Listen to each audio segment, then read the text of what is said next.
ಹಾಗೆ ಸಂಪರ್ಕದಲ್ಲಿ ಮತ್ತೆ ನಿಮ್ಮನ್ನ ಸಂಪರ್ಕ ಮಾಡ್ತೀನಿ. ಈಗ ಪ್ರತ್ಯೇಕವಾಗಿ ಮಾತುಕತೆಯನ್ನು ನಡೆಸ್ತಾ ಇದ್ದಾರೆ. ಅಸಲಿ ಆಟ ಈಗಷ್ಟೇ ಆರಂಭ ಆಗಿದೆ. ಬ್ರೇಕ್ಫಾಸ್ಟ್ ಮುಗೀತು, ಇನ್ನೇನಿದ್ರು ಕ್ಲೋಸ್ ಡೋರ್ ಒಳಗಡೆ ಚರ್ಚೆ, 1-to-1 ಮಾತುಕತೆ. ಪ್ರತ್ಯೇಕವಾಗಿ 1-to-1 ಮಾತುಕತೆ. ಡಿ.ಕೆ. ಸುರೇಶ್ ಅವರು ಏನ್ ಮನವಿಯನ್ನ ಮಾಡಬೇಕೋ ಮಾಡ್ಕೊಂಡಿದ್ದಾಯ್ತು. ಬಿಟ್ಕೊಡ್ರಿ, ಒಂದು ಬಾರಿ ಒಂದು ಅವಕಾಶ ಮಾಡಿಕೊಡಿ ಅಂತೇಳಿ ನಯವಾಗಿ ಕೇಳಿದ್ದಾರೆ. ಬ್ರೇಕ್ಫಾಸ್ಟ್ ಇಟ್ಟು ತಿನ್ನಿ ಅಂತ ಹೇಳಿ ಒಂದು ಬಿಟ್ಕೊಡಿ, ಒಂದು ಅವಕಾಶ ಕೊಡಿ ಅಂತ ಕೇಳಿದ್ರು. ಅದಾದ್ಮೇಲೆ ಇಬ್ರು 1-to-1 ಮೀಟಿಂಗ್ ಹೋದ್ರು. ಒಳಗಡೆ ಕ್ಲೋಸ್ ಡೋರ್ ಅಲ್ಲಿ ಮೀಟಿಂಗ್ ಆಗ್ತಾ ಇರುತ್ತೆ. ಮಾಹಿತಿಯನ್ನ ಕೊಡ್ತಾರೆ ನಮ್ಮ ಪೊಲಿಟಿಕಲ್ ಬ್ಯೂರೋ ಹೆಡ್ ಆಗಿರುವಂತಹ ಚಂದ್ರು. ಈಗ ಅಸಲಿ ಆಟ ಶುರು ಅಂತ ಹೇಳಲಾಗ್ತದೆ. ಆದ್ರೆ ಆಲ್ರೆಡಿ ಡಿ.ಕೆ. ಸುರೇಶ್ ಅವರು ಆಟನ ಆರಂಭ ಮಾಡಿಬಿಟ್ರು. ಅವ್ರು ರಿಕ್ವೆಸ್ಟ್ ಮಾಡ್ಕೊಂಡ್ಬಿಟ್ರು, ಒಂದು ಅವಕಾಶ ಮಾಡಿಕೊಡಿ ಅಂತೇಳಿ. ಇದೇ ವಿಚಾರವನ್ನ ಡಿ.ಕೆ. ಶಿವಕುಮಾರ್ ಅವರು ಕೂಡ ಅಲ್ಲಿ ಪ್ರಸ್ತಾಪ ಮಾಡ್ತಾರಾ, ಮನವೊಲಿಸುವಂತ ಪ್ರಯತ್ನವನ್ನ ಮಾಡ್ತಾರಾ, ಏನ್ ಚರ್ಚೆ ಆಗ್ಬೋದು, ಏನ್ ನಿರೀಕ್ಷೆ?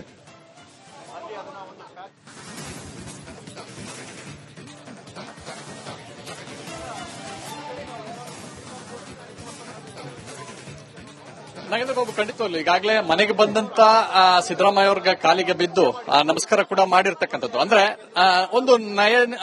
ಒಂದು ನಯನತೆ ಅಥವಾ ಏನು ತನ್ನ ಒಂದು ಸ್ವಾಭಿಮಾನವನ್ನು ಕೂಡ ಬಿಟ್ಟು ಸಿದ್ದರಾಮಯ್ಯ ಅವರ ಕಾಲಿಗೆ ಬಿದ್ದಿರ್ತಕ್ಕಂಥದ್ದು ಬಹಳ ಸ್ಪಷ್ಟ. ಯಾಕಂತಂದ್ರೆ ಇಲ್ಲಿ ಸಿದ್ದರಾಮಯ್ಯ ಅವರು ಮಾತಿಗೆ ತಪ್ಪೋದಿಲ್ಲ ಅನ್ನುವಂತ ಮಾತನ್ನ ಈ ಹಿಂದೆನೆ ಡಿ.ಕೆ. ಸುರೇಶ್ ಅವರು ಹೇಳಿದ್ರು. ಸೊ ಅದರ ಜೊತೆಯಲ್ಲೇ ಈಗ ಮನೆಗೆ ಬಂದಂತ ಅವರ ಸಿದ್ದರಾಮಯ್ಯ ಅವರ ಕಾಲಿಗೂ ಕೂಡ ಬಿದ್ದು ನಮಸ್ಕಾರ ಮಾಡಿರ್ತಕ್ಕಂಥದ್ದು ಹಿರಿಯರು ಅನ್ನೋ ಕಾರಣ, ಜೊತೆಯಲ್ಲಿ ತಮ್ಮ ಒಂದು ವಿನಯತೆಯನ್ನು ಕೂಡ ತೋರಿಸಬೇಕು ಅನ್ನೋ ನಿಟ್ಟಿನಲ್ಲಿ. ಸೊ ಈಗ ಬ್ರೇಕ್ಫಾಸ್ಟ್ ಮುಗಿಸಿ ಇಬ್ರು ಕೂಡ 1-to-1 ಸಭೆಗೆ ಕೂತಿರ್ತಕ್ಕಂಥದ್ದು.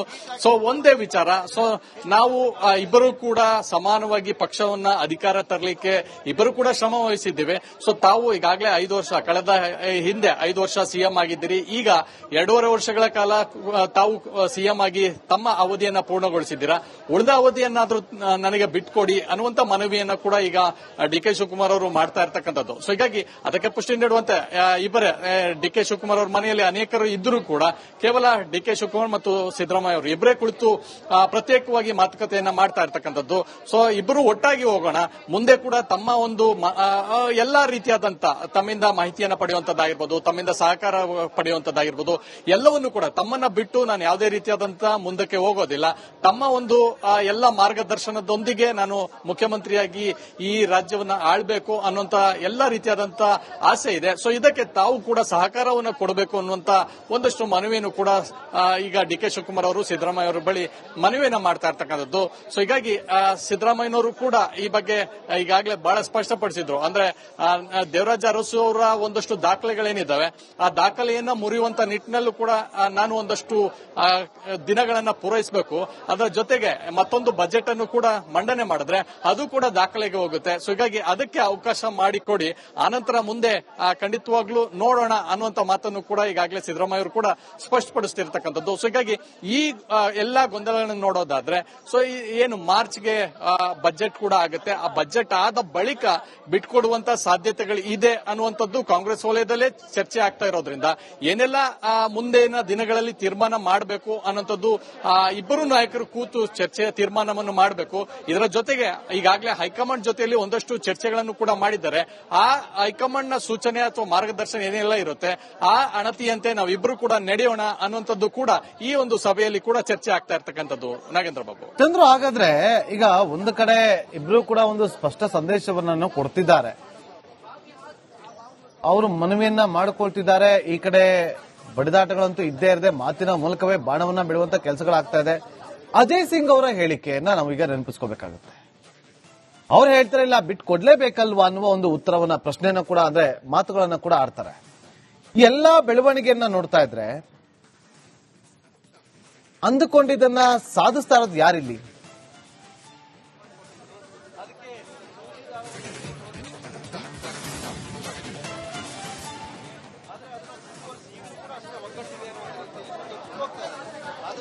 ನರೇಂದ್ರ ಬಾಬು, ಖಂಡಿತವಾಗ್ಲು ಇಲ್ಲಿ ಒಂದಂತೂ ಸತ್ಯ, ಮುಖ್ಯಮಂತ್ರಿ ಬದಲಾವಣೆ ಆದ್ರೆ ಇಡೀ ಕ್ಯಾಬಿನೆಟ್ ರಿಶಫಲ್ ಆಗುತ್ತೆ. ಅನೇಕ ಶಾಸಕರು, ಹಿರಿಯ ಶಾಸಕರು ತಾನು ಕೂಡ ಸಚಿವ ಆಗ್ತೀನಿ ಅನ್ನುವಂತ ಆಸೆಯನ್ನ ಇಟ್ಕೊಂಡಿರ್ತಕ್ಕಂಥದ್ದು.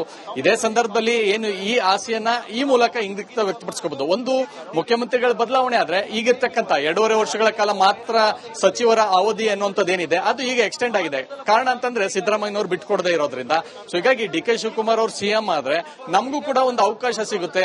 ನಾವು ಕೂಡ ಇಲ್ಲಿವರೆಗೂ ಕೂಡ ಕಾದ್ ನೋಡಿದ್ದೀವಿ, ಅನೇಕ ಹಿರಿತನ ಇದೆ, ತಮ್ಮ ತಂದೆ ಕೂಡ ಸಿಎಂ ಆಗಿದ್ದಂತವರು. ಸೊ ಹೀಗಾಗಿ ನಮಗೂ ಒಂದು ಅವಕಾಶ ಸಿಗಬಹುದು ಅನ್ನುವಂತ ನಿಟ್ಟಿನಲ್ಲಿ ಅಜಯ್ ಸಿಂಗ್ ಅವರು ಕೂಡ ಈ ಒಂದು ಇಂಗಿತವನ್ನ ವ್ಯಕ್ತಪಡಿಸಿದ್ದಾರೆ. ಹೀಗಾಗಿ ಬಿಟ್ಕೊಡ್ಬೇಕು ಅನ್ನುವಂತ ಮಾತನ್ನ ನೇರವಾಗಿ ಹೇಳಿದ್ದಾರೆ.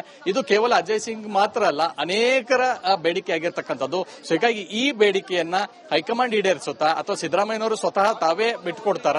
ಜೊತೆಯಲ್ಲಿ ನಿನ್ನೆ ವಿಧಾನಸೌಧದಲ್ಲಿ ಏನು ಬೈರತಿ ಸುರೇಶ್ ಅವರು ಕೂಡ ಒಂದು ಮಾತನ್ನ ಹೇಳಿದ್ರು, ನನಗೆ ಹೈಕಮಾಂಡ್ ಹೇಳಿದ್ರೆ ನಾನು ನನ್ನ ಒಂದು ಸ್ಥಾನವನ್ನ ಬಿಟ್ಕೊಡ್ತೇನೆ, ಇಲ್ಲ ನೀನು ಮುಂದುವರಿ ಅಂತಂದ್ರೆ ನಾನು ಮುಂದುವರಿತೇನೆ ಅನ್ನುವಂತ ಮಾತನ್ನ ಹೇಳಿದ್ರು. ಇದು ಸ್ಪಷ್ಟ ಸಂದೇಶವನ್ನು ಕೊಡುತ್ತೆ. ಅಲ್ಲ ಚಂದ್ರು, ಈಗ ನೋಡಿ ಒಂದು ಪ್ರಶ್ನೆ ಸಾಮಾನ್ಯವಾಗಿ ಕೇಳಲೇಬೇಕು.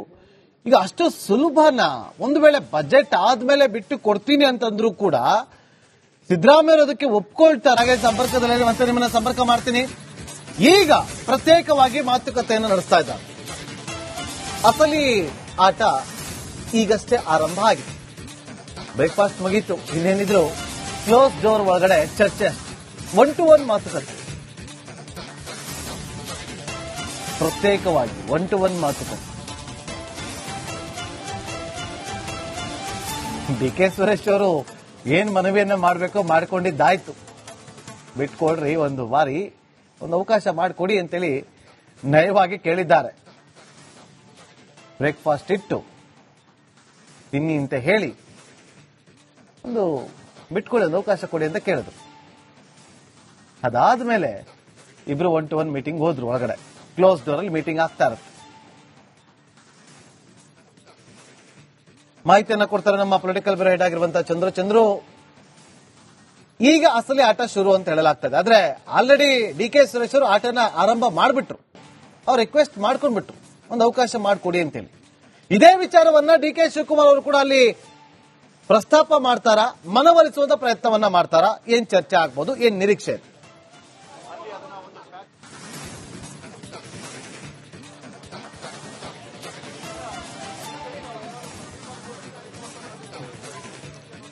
ನಾಗೇಂದ್ರ ಬಾಬು, ಖಂಡಿತವಾಗ್ಲು ಈಗಾಗಲೇ ಮನೆಗೆ ಬಂದಂತ ಸಿದ್ದರಾಮಯ್ಯ ಅವ್ರಿಗೆ ಕಾಲಿಗೆ ಬಿದ್ದು ನಮಸ್ಕಾರ ಕೂಡ ಮಾಡಿರ್ತಕ್ಕಂಥದ್ದು. ಅಂದ್ರೆ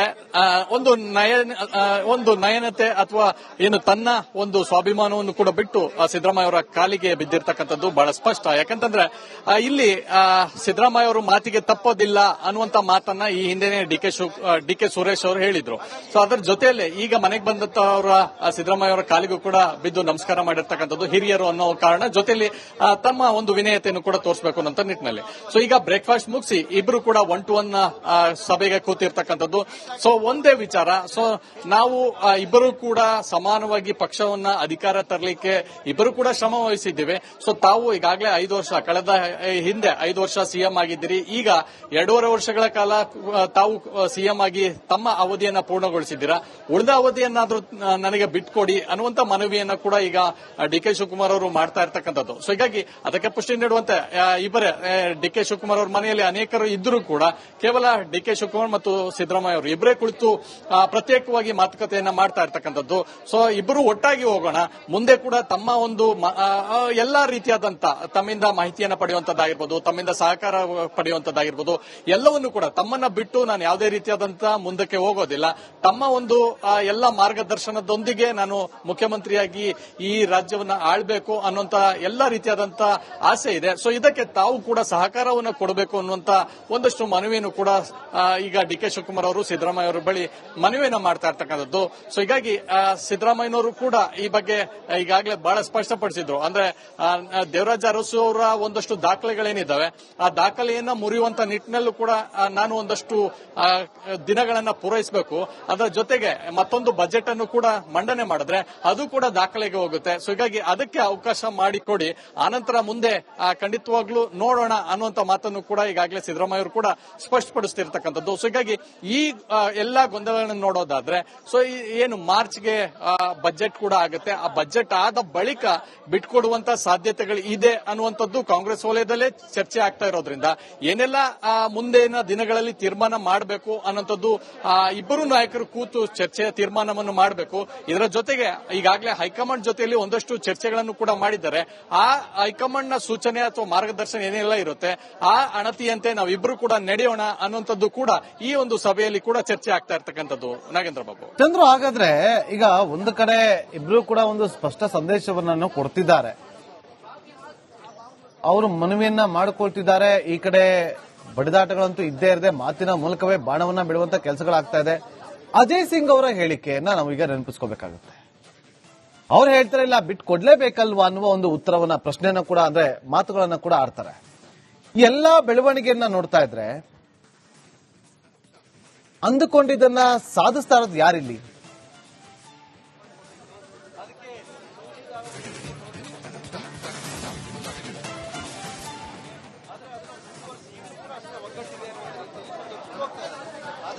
ನರೇಂದ್ರ ಬಾಬು, ಖಂಡಿತವಾಗ್ಲು ಇಲ್ಲಿ ಒಂದಂತೂ ಸತ್ಯ, ಮುಖ್ಯಮಂತ್ರಿ ಬದಲಾವಣೆ ಆದ್ರೆ ಇಡೀ ಕ್ಯಾಬಿನೆಟ್ ರಿಶಫಲ್ ಆಗುತ್ತೆ. ಅನೇಕ ಶಾಸಕರು, ಹಿರಿಯ ಶಾಸಕರು ತಾನು ಕೂಡ ಸಚಿವ ಆಗ್ತೀನಿ ಅನ್ನುವಂತ ಆಸೆಯನ್ನ ಇಟ್ಕೊಂಡಿರ್ತಕ್ಕಂಥದ್ದು. ಇದೇ ಸಂದರ್ಭದಲ್ಲಿ ಏನು ಈ ಆಸೆಯನ್ನ ಈ ಮೂಲಕ ಇಂಗಿತ ವ್ಯಕ್ತಪಡಿಸಬಹುದು. ಒಂದು, ಮುಖ್ಯಮಂತ್ರಿಗಳ ಬದಲಾವಣೆ ಆದ್ರೆ ಈಗಿರ್ತಕ್ಕಂಥ 2.5 ವರ್ಷಗಳ ಕಾಲ ಮಾತ್ರ ಸಚಿವರ ಅವಧಿ ಅನ್ನುವಂಥದ್ದೇನಿದೆ ಅದು ಈಗ ಎಕ್ಸ್ಟೆಂಡ್ ಆಗಿದೆ. ಕಾರಣ ಅಂತಂದ್ರೆ ಸಿದ್ದರಾಮಯ್ಯನವರು ಬಿಟ್ಕೊಡದೇ ಇರೋದ್ರಿಂದ. ಸೊ ಹೀಗಾಗಿ ಡಿ ಕೆ ಶಿವಕುಮಾರ್ ಅವರು ಸಿಎಂ ಆದ್ರೆ ನಮಗೂ ಕೂಡ ಒಂದು ಅವಕಾಶ ಸಿಗುತ್ತೆ. ನಾವು ಕೂಡ ಇಲ್ಲಿವರೆಗೂ ಕೂಡ ಕಾದ್ ನೋಡಿದ್ದೀವಿ, ಅನೇಕ ಹಿರಿತನ ಇದೆ, ತಮ್ಮ ತಂದೆ ಕೂಡ ಸಿಎಂ ಆಗಿದ್ದಂತವರು. ಸೊ ಹೀಗಾಗಿ ನಮಗೂ ಒಂದು ಅವಕಾಶ ಸಿಗಬಹುದು ಅನ್ನುವಂತ ನಿಟ್ಟಿನಲ್ಲಿ ಅಜಯ್ ಸಿಂಗ್ ಅವರು ಕೂಡ ಈ ಒಂದು ಇಂಗಿತವನ್ನ ವ್ಯಕ್ತಪಡಿಸಿದ್ದಾರೆ. ಹೀಗಾಗಿ ಬಿಟ್ಕೊಡ್ಬೇಕು ಅನ್ನುವಂತ ಮಾತನ್ನ ನೇರವಾಗಿ ಹೇಳಿದ್ದಾರೆ. ಇದು ಕೇವಲ ಅಜಯ್ ಸಿಂಗ್ ಮಾತ್ರ ಅಲ್ಲ, ಅನೇಕರ ಬೇಡಿಕೆ ಆಗಿರ್ತಕ್ಕಂಥದ್ದು. ಸೊ ಹೀಗಾಗಿ ಈ ಬೇಡಿಕೆಯನ್ನ ಹೈಕಮಾಂಡ್ ಈಡೇರಿಸುತ್ತಾ ಅಥವಾ ಸಿದ್ದರಾಮಯ್ಯನವರು ಸ್ವತಃ ತಾವೇ ಬಿಟ್ಕೊಡ್ತಾರ? ಜೊತೆಯಲ್ಲಿ ನಿನ್ನೆ ವಿಧಾನಸೌಧದಲ್ಲಿ ಏನು ಬೈರತಿ ಸುರೇಶ್ ಅವರು ಕೂಡ ಒಂದು ಮಾತನ್ನ ಹೇಳಿದ್ರು, ನನಗೆ ಹೈಕಮಾಂಡ್ ಹೇಳಿದ್ರೆ ನಾನು ನನ್ನ ಒಂದು ಸ್ಥಾನವನ್ನ ಬಿಟ್ಕೊಡ್ತೇನೆ, ಇಲ್ಲ ನೀನು ಮುಂದುವರಿ ಅಂತಂದ್ರೆ ನಾನು ಮುಂದುವರಿತೀನಿ ಅನ್ನುವಂತ ಮಾತನ್ನ ಹೇಳಿದ್ರು. ಇದು ಸ್ಪಷ್ಟ ಸಂದೇಶವನ್ನು ಕೊಡುತ್ತೆ. ಅಲ್ಲ ಚಂದ್ರು, ಈಗ ನೋಡಿ ಒಂದು ಪ್ರಶ್ನೆ ಸಾಮಾನ್ಯವಾಗಿ ಕೇಳಲೇಬೇಕು. ಈಗ ಅಷ್ಟು ಸುಲಭನ ಒಂದು ವೇಳೆ ಬಜೆಟ್ ಆದ್ಮೇಲೆ ಬಿಟ್ಟು ಕೊಡ್ತೀನಿ ಅಂತಂದ್ರೂ ಕೂಡ ಸಿದ್ದರಾಮಯ್ಯ ಅದಕ್ಕೆ ಒಪ್ಕೊಳ್ತಾರೆ.